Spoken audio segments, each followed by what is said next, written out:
धनु राशि वाले बंधुओं, स्वागत करते हैं आप सभी का धनु राशि भिंड यूट्यूब चैनल में। तो धनु राशि वालों, जरा ध्यान से सुनिए।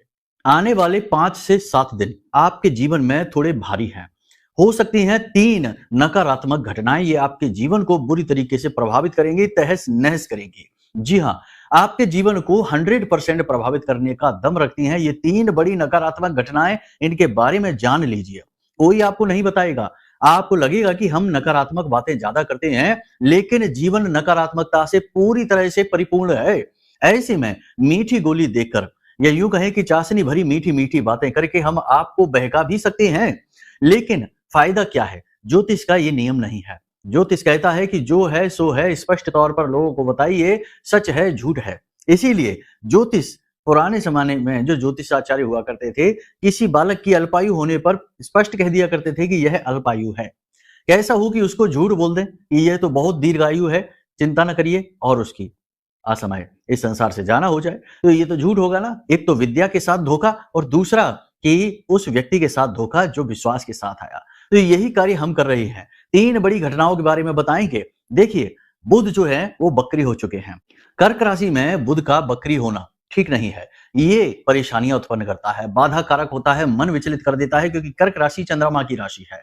बुध चंद्रमा से शत्रुता मानता है, मन को प्रभावित करेगा, धन को प्रभावित करेगा, अचानक से जीवन में कुछ भी घटित करवा सकता है।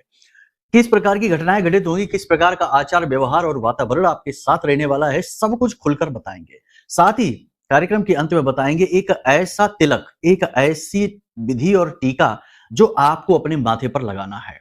इस विजय तिलक का बहुत बड़ा प्रभाव आपके जीवन पर रहेगा। यह आकर्षण तिलक है, विजय तिलक है, अष्टलक्ष्मी आवाहन तिलक है, बहुत ही शक्तिशाली है। एक बात निश्चित है, जो भी व्यक्ति इस तिलक को लगाएगा, आजकल आपने देखा होगा कि बहुत से लोग ऐसे हैं, सोशल मीडिया पर भी हैं और आपके आसपास भी हैं, वे एक अजीब सा तिलक लगाकर घूमते हैं। ना तो वह काला है, ना ही वह पीला है, ना ही वह लाल है, एक अजीब सा रंग है उसका। क्यों है उसका रंग, और क्या है वह तिलक, और उसके पीछे की हकीकत क्या है? बड़ा ही गुप्त है, बहुत ही गुप्त विद्या है। इसके विषय में आपको बताएंगे।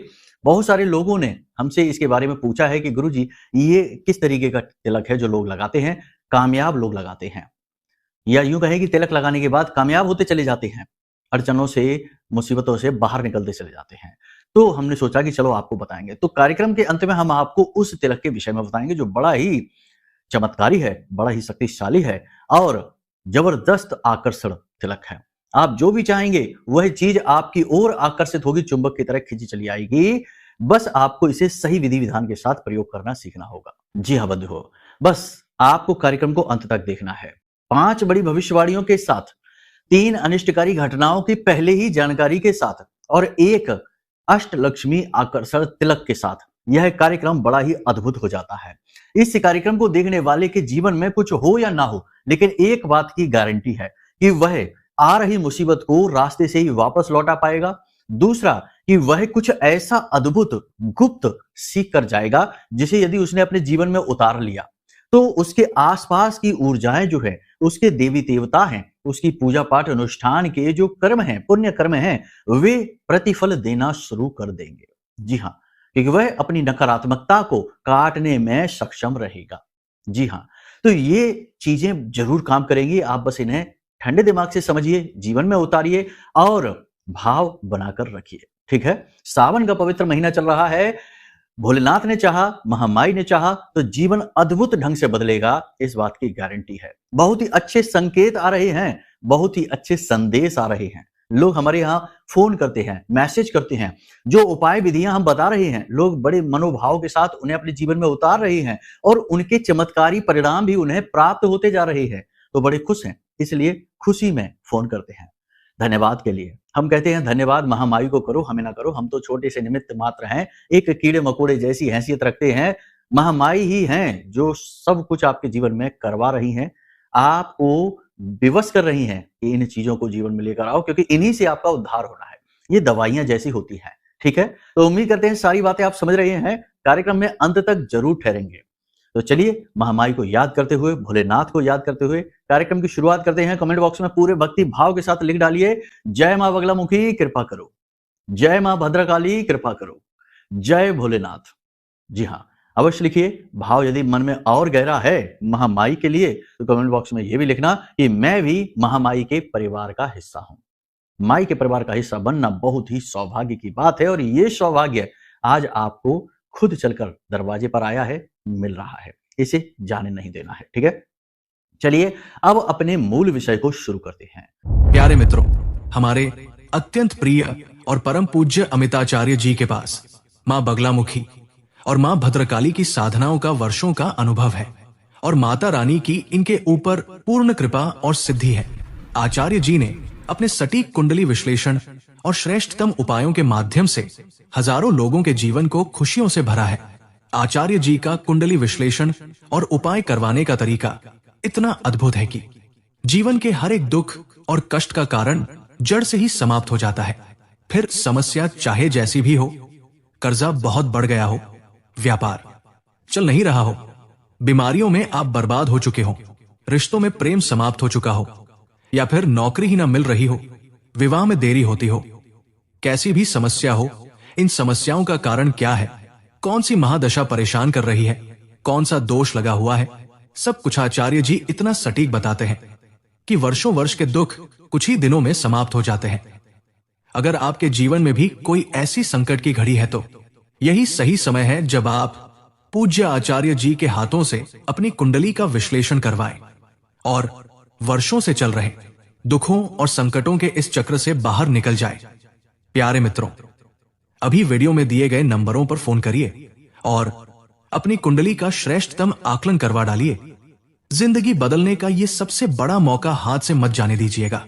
जय माई की, महामाई आपका कल्याण करे। सबसे पहले भविष्यवाणी की बात करते हैं। 5 बड़ी भविष्यवाणियां, कुछ शुभ, कुछ अशुभ, कुछ अच्छी, कुछ बुरी। देखो, जो होगी स्पष्ट होगी, कहेंगे स्पष्ट तौर पर। हो सकता है कि कुछ चीजें आपके जीवन में घटित हो ही ना, कुछ चीजें आपके जीवन में घटित हो जाएं। ज्यादातर 70 से 80% तो भविष्यवाणी आपके जीवन से मैच करेंगे, लेकिन कुछ हो सकता है ना भी करें, क्योंकि ये आपकी कुंडली का विश्लेषण नहीं है, ये आपकी राशि का विश्लेषण है, ग्रहों की चाल का विश्लेषण है। इसलिए कुछ अलग भी हो सकता है। विशेष तौर पर अपने बारे में जानना है कि आपके जीवन काल में खास तौर से चल क्या रहा है, तो उसके लिए कुंडली विश्लेषण कराइए, ठीक है? नंबर वीडियो में दिया गया है। तो चलिए सबसे पहले ध्यान से सुनिए।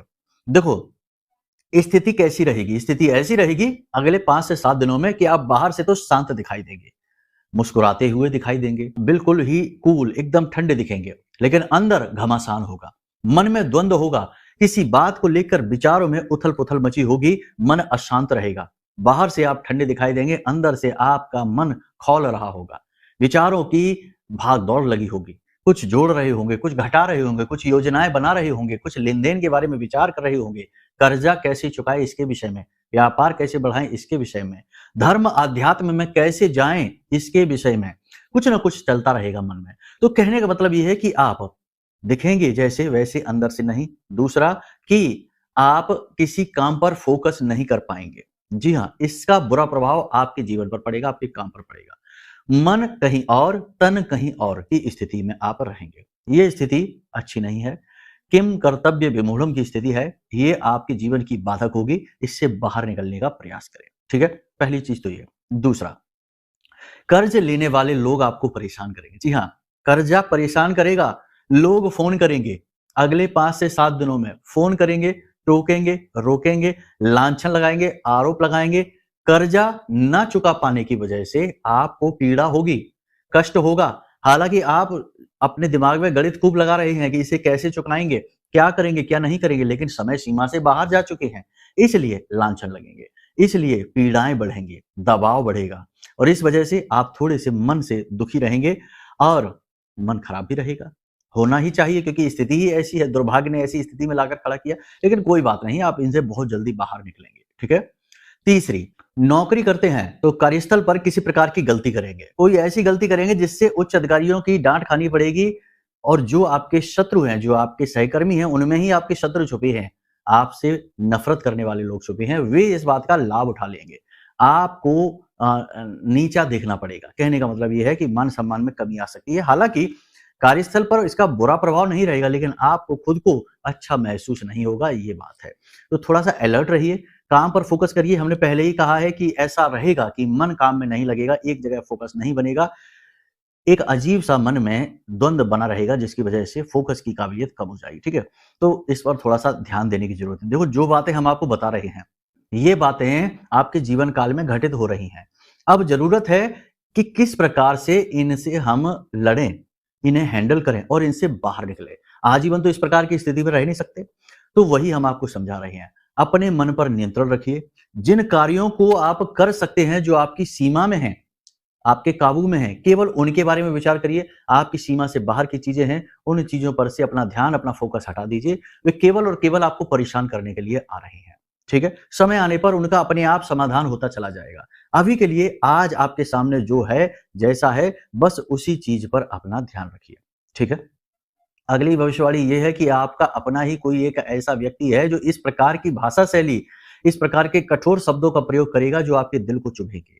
और इस बात की बहुत अधिक संभावना है कि वह आपका अपना जीवन साथी, आपका अपना प्रेमी, आपका ही अपना कोई खास होगा, जो आपके दिल को दुखाएगा, कठोर शब्दों का प्रयोग करके आपके मन को परेशान करेगा, आपकी भावनाओं को नहीं समझेगा, आपकी भावनाओं को ना समझते हुए उन्हें रौंद डालेगा। और ये स्थिति आपके लिए बहुत पीड़ादायक रहेगी। देखिए, आप एक ऐसे इंसान हैं कि जिससे भी प्रेम करते हैं, बहुत ज्यादा करते हैं, हद से ज्यादा करते हैं, उसके सुख में ही अपने सुख को देखने लगते हैं। और होता एकदम इसका उल्टा है कि जिनके साथ आप गहरा रिश्ता बनाते हैं, जिनके साथ आप गहरे प्रेम में होते हैं, वही लोग ना जाने क्यों आपके पीछे पड़ जाते हैं, आपको परेशान करने लगते हैं, लांछन लगाने लगते हैं, आपकी जगह जगह पर बेइज्जती और अपमान भी करने लगते हैं। तो ऐसी स्थिति आपके लिए दुखदायी रहेगी और ये स्थिति रहने वाली है अगले 5 से 7 दिन। तो अब ऐसे में आप क्या करें? ऐसे में आप प्रैक्टिकल होकर, व्यवहारिक होकर सोचें। आप किसी पर इमोशनली डिपेंडेंट ना रहें। जी हाँ, अगर आपको भावनात्मक तौर पर किसी पर निर्भर होना है, तो अपने ब्रह्म, अपने भगवान, अपने आराध्य पर होइए। वहां से कम आपको निराशा तो नहीं मिलेगी, प्रेम ही मिलेगा, शांति ही मिलेगी। बाकी दुनियादारी के रिश्ते नाते, भौतिकवादी संसार जो है, इसमें जितने भी रिश्ते नाते हैं, ये दिल लगाने के लिए नहीं है। ये तो केवल आपकी कार्मिक यात्रा में सहयोग कारक हैं। जी हाँ, तो इनमें कोई आपको दुखी करेगा, कोई सुखी करेगा, कोई पीड़ित करेगा, कोई कुछ कहेगा, कोई कुछ करेगा, तो कुछ ना कुछ लगा रहेगा। तो इन झंझटों में नहीं पड़ना है, इन्हें अलग दृष्टि से देखना है कि ये जितने भी आपके आसपास के रिश्ते नाते, जो वातावरण है, परिवार है, समाज है, ये सब केवल और केवल आपकी इस कार्मिक यात्रा में सहयोग मात्र के लिए आए हैं। ठीक है? और ये अपनी खुद की भी यात्रा में लगे हैं और आप अपनी में लगे हैं। कोई अकेला आता है, अकेला जाता है, भीड़-भाड़ के साथ तो नहीं आता इस संसार में। तो फिर भीड़-भाड़ के साथ रहते हुए आप इनमें खोइए नहीं, अपने आप को इनसे थोड़ा-सा पृथक महसूस करिए। इसी को वैराग्य कहते हैं। समझ में आया आपको?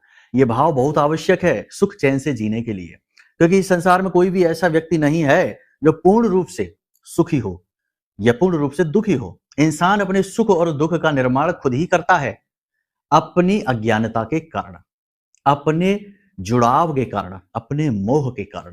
तो इस मोह की तीव्रता को थोड़ा कम कर दो। समाप्त करने के लिए नहीं कह रहे हम। आपका पुत्र है, पुत्र भाव से उसे देखिए, लेकिन मोह का भाव थोड़ा-सा कम कर दीजिए। पति है, पत्नी है, जो भी है, जीवन साथी है, मोह का भाव थोड़ा-सा कम करके चलेंगे, तो आपकी दृष्टि बदल जाएगी और फिर उस प्रकार से आपको दुःख नहीं होगा, पीड़ा नहीं होगी, अकेले में बैठकर रोएँगे नहीं। ठीक है? तो ये चीज़ें आप समझ पा रहे हैं? तो इसी प्रकार से इन्हें अपने जीवन में उतारेंगे तो बड़ी आसानी से जीवन गुजरेगा। ठीक है? बाकी समय परिस्थिति का क्या है, ये तो बदलती रहती है। आज जो शत्रु है, कल मित्र होगा, परसों फिर शत्रु हो जाएगा। ये दुनिया लेन-देन से चलती है, मतलब से चलती है। ठीक है? मतलब के अनुसार ही लोग शत्रु और मित्र बनते रहते हैं, चाहे अपने हो, चाहे पराए हो। ये देखो, बातें कड़वी ज़रूर हैं, कठोर हैं, लेकिन यही सच्चाई है, तो करें क्या? सच ना बताएँ, झूठ बोलते रहें और झूठे संसार को रचते-गढ़ते रहें और उसी में डुबकियाँ लगाते रहें, डूबते रहें और उसी में बस निकल जाएँ, ऐसा थोड़ी होता है। ज्ञान का भी तो महत्व है।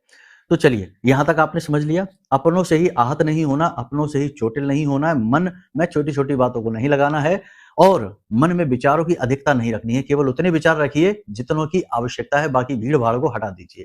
जब जो आएगा तब तैसा देखा जाएगा। ठीक है? किसी बात को लेकर मजाक उड़ सकता है, आपकी कोई हरकत, आपकी कोई पुरानी गलती, आपकी कोई ऐसी चीज़ जिसको लेकर मजाक उड़ाया जा सकता है आपके अपनों के द्वारा ही। फिर से वही बात आ गई कि चोट लगेगी, बातों से, शब्दों के बाण आपको भेदेंगे। तो यहाँ पर आपको व्यावहारिक होकर सोचना है, हम आपको समझा चुके हैं।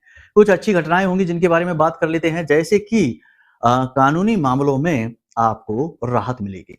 किसी प्रकार का कोई कानूनी मामला है, कोर्ट कचहरी का विवाद है, या किसी प्रकार का कोई सरकारी कोई भी ऐसा मामला है जिसमें कि आप उलझे पड़े हैं, वहां आपको राहत मिलेगी।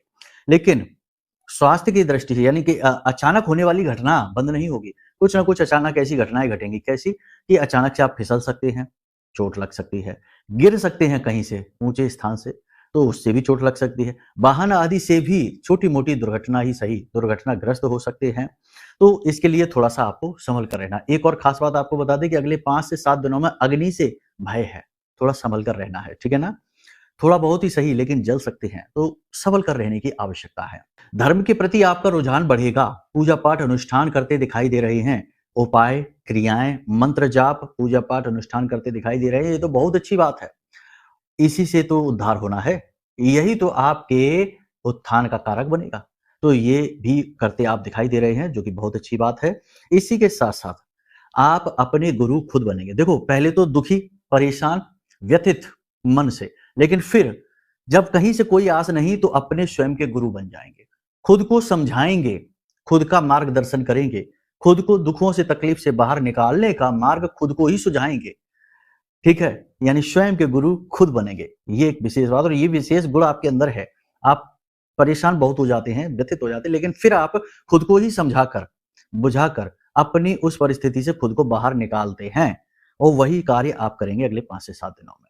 ठीक है? सेहत पर विशेष ध्यान देंगे, योग, प्राणायाम, आध्यात्म पर ध्यान देंगे, खान-पान पर भी ध्यान देंगे।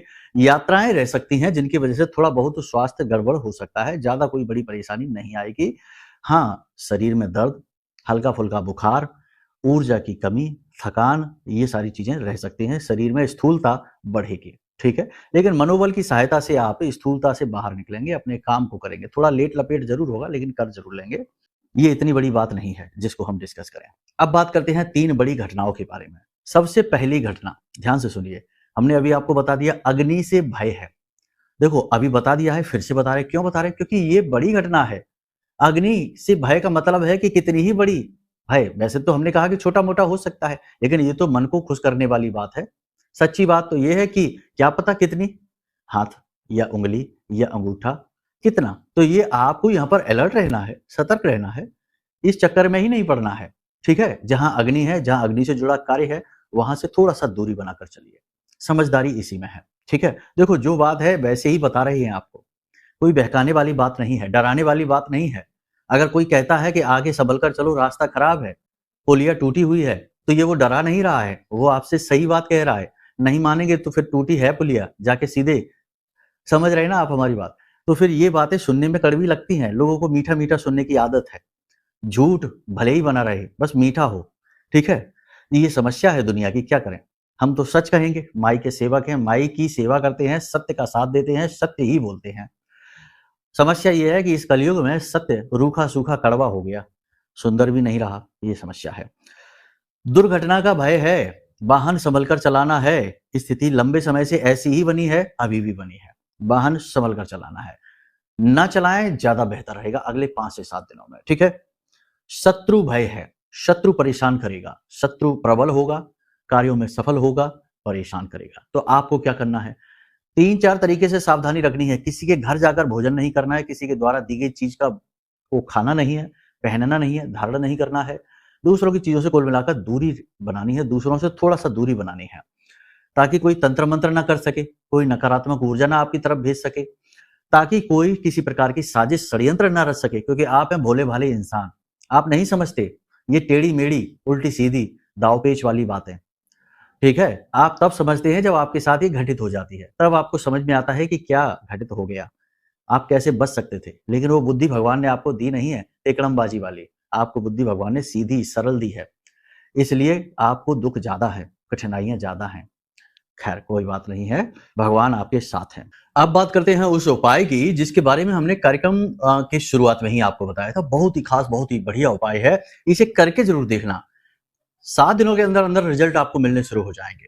जी हाँ, तो ध्यान से सुनिए, करना क्या है आपको। आपको एक मिट्टी का दिया लेना है, ठीक है? मिट्टी के दिए में आपको थोड़ी सी पीसी हुई हल्दी, थोड़ी सी दालचीनी डालनी है, ठीक है?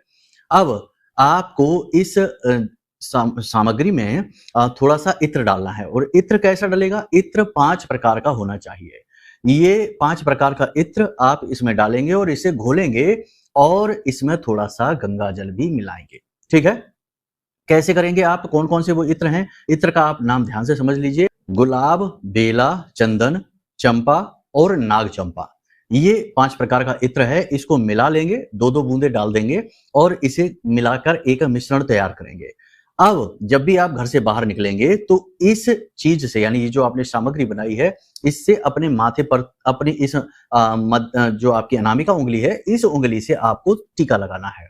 टीका लगाते समय आप मन में इस भाव को रखेंगे कि हे महालक्ष्मी, आप हमारे जीवन में आइए, हमारे दुखों का नाश करिए, हमारे जीवन से कष्ट और तकलीफों को मिटाइए। हमें आपके प्रेम की आवश्यकता है, हमें आपकी कृपा की आवश्यकता है।